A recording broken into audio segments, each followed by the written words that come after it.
الله وبركاته نحمده ونصلي على رسوله الكريم أما بعد أعوذ بالله من الشيطان الرجيم بسم الله الرحمن الرحيم حافظوا على الصلوات والصلاة الوسطى وقوموا لله قانتين উপস্থিত শ্রদ্ধেয় সম্মানীয় আমার পাশে বসে থাকা শিক্ষক মহাশয়গণ ও আমার সামনে বসে থাকা দূর দূরান্ত থেকে ছুটে আসা দাদা ও ভাইরা, আমি আপনাদের সামনে যে বিষয়টি নিয়ে দাঁড় হয়েছি সেই বিষয়টির নাম হচ্ছে সালাতের গুরুত্বপূর্ণ ফজিলত।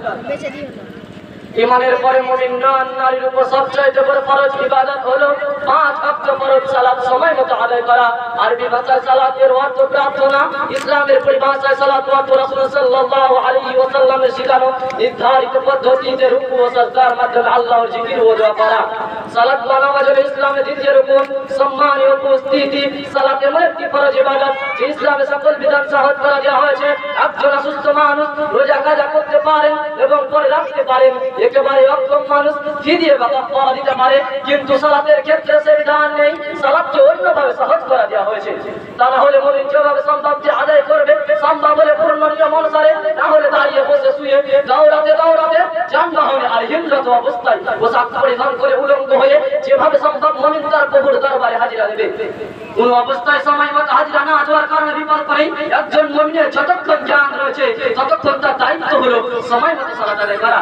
তাই আল্লাহ রাব্বুল আলামিন কোরআন মাজিদে বলেন, হাফিজু আলাস সালাওয়াতি ওয়াস সালাতিল উসতা ওয়া কুমু লিল্লাহি কানিতিন।